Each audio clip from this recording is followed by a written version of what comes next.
Welcome back. One final point before we go tonight.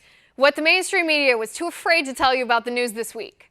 This week, while the mainstream media obsessed with blaming the most pro-Jewish president in modern history for anti-Semitism, here are the things that happened that really matter. The 5 Taliban terrorists that former President Barack Obama freed from Guantanamo Bay in exchange for the deserter Bo Bergdahl, those 5 terrorists rejoined the Taliban in Qatar this week. Color me surprised. Not.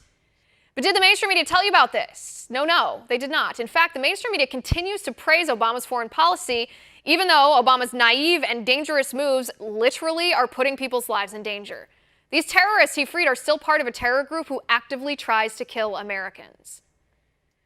Shots were fired into a Republican field office in Florida. Fortunately, windows were broken and drywall was damaged, but no people were injured or killed. It was an act of political violence.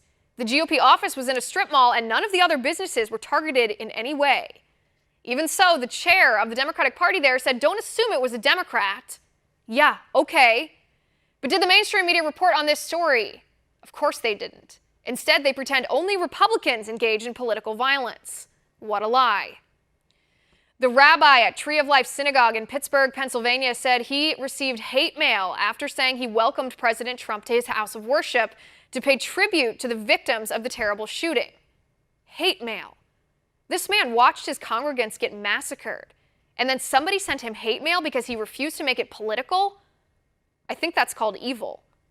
But did you see this story on the mainstream media? Did you see Democrats condemning the hate mail? Oh no, you didn't, because that might destroy the Democrats' narrative that Democrats never do nasty things. The migrant caravan heading towards the U.S. border violated international law by refusing asylum from Mexico when Mexico offered it to them. And Sarah Carter reports that the second caravan is carrying firearms and gasoline bombs.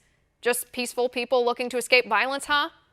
Did the mainstream media report these 2 critical details of the story? No, they didn't, because the mainstream media are pawns of the left, and the left wants open borders no matter who is in this caravan. A dad with a concealed carry permit in Alabama shot an armed robber, a masked man who walked into McDonald's. The masked man started shooting, and the dad, who was eating lunch there with his son, returned fire and stopped the shooter before anybody was killed. What a hero. But did you hear this story on the mainstream media? Nope, because the mainstream media will never let you see the truth, that a good guy with a gun is the best way to stop a bad guy with a gun. The mainstream media doesn't care to report any of that to you. So we will. And that is my final point. You can reach me on Twitter at Liz_Wheeler. If you like the show, please send me an email at oann.com/contact. In the meantime, catch us here tomorrow at 9 p.m. Eastern. And until then, have a good night.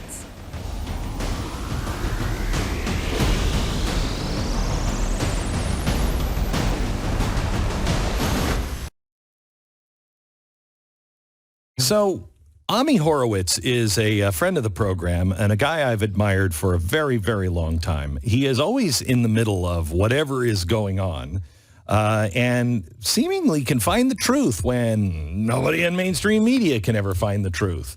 He went down and he was with the caravan, and he's released some video that you must see at Ami, A-M-I, AmiHorowitz.com. We have a couple of clips here for you. Why are you coming to America? ¿Por qué quieres irte a Estados Unidos? Bueno, voy buscando una mejor vida. I'm looking for a better life. Económica.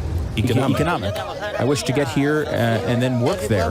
Because in Honduras, there are no jobs. We are looking for a better life because we don't have jobs.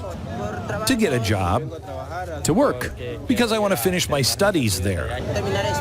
To finish my studies, in my case. Don't you just want to meet Caitlyn Jenner? Oh, I love that woman.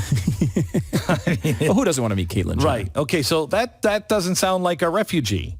It doesn't. One more clip. Ever present among the thousands of migrants are workers of Pueblos Sin Fronteras, clad in black T-shirts and colored vests. Pueblos Sin Fronteras means people without borders.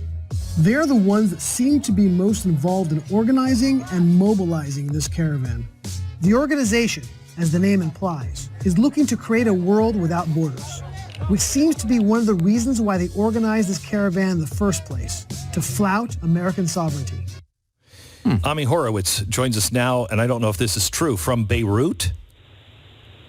Yes. I'm doing a video on the Muslim Brotherhood. In fact, this came back yesterday. I was in the Hezbollah-controlled Bekaa Valley, the shadows of the Syrian mountains. So yeah, I try to keep life a little bit interesting, Glenn. You didn't tell them your last name was Horowitz, did you? No, I use a nom de guerre. Yeah, okay, because that doesn't sound like a safe area. Come back safely. We'll pray for you. That would not end well for me. No, it wouldn't. Okay, so Ami, tell me about what you learned on the border and how difficult it was to find out the truth. Well, okay, God, there's so many layers to this onion. It's almost hard to know where to begin. I think the important thing, the most important point, or one of the most important points, I think, is the complicity that the mainstream media has with the organizers of this caravan. And I don't mean to say that they had some kind of like cabal that they worked on together. What I mean by that is if you look at every image that you see on CNN or MSNBC or the New York Times, or the Washington Post, any image or video that you see about the caravan, what's the one thing you always see? You always see women and kids, right, in the framing.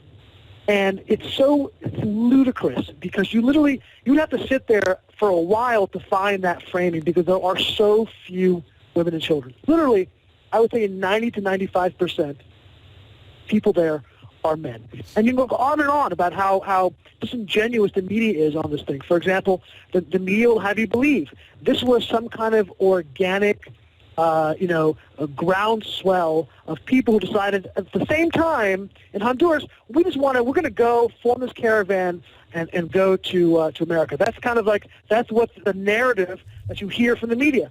Again, nothing could be further from the truth. This thing was organized from the beginning. Glenn, I can't tell you, there are literally lines of these chartered buses that take people from place to place. There's mobile hospitals. There's armies of trucks and vehicles moving food and people. There would water. have to be. This is the question I've been asking from the beginning. You cannot set out.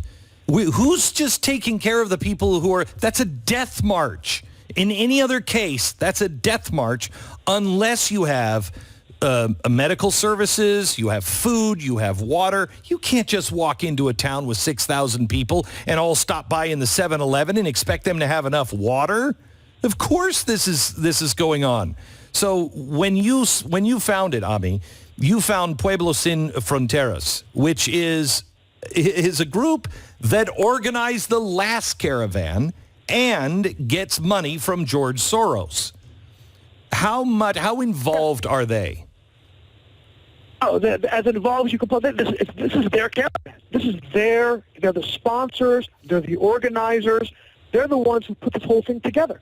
Listen, you walk around, this is not a secret. It's not like I found something that nobody else could find. If you just show up with a camera, this is what is out there, so it's laid out for you. There are hundreds of these workers. It's not like there's one or two kind of hiding in the bushes. They're all over the place. They're wearing T-shirts that say Fronteras. They're wearing colored vests and have these bullhorns. Okay? You can't throw a rock and not hit one of these people. They are organizing it from the beginning to the end, and the cost of this thing, Glenn, it's got to be in the millions of dollars. Not thousands of dollars, not hundreds of thousands, millions. I calculated just the water costs hundreds of thousands of dollars. Never mind everything else. There are literally mobile hospitals. In the video, you see 4 or 5 of these caravan trucks that are kind of parked and that move with them from place to place, where you have loads of medication. There are doctors. There are hospital beds. It's unbelievable how clear this thing was organized, created from the beginning.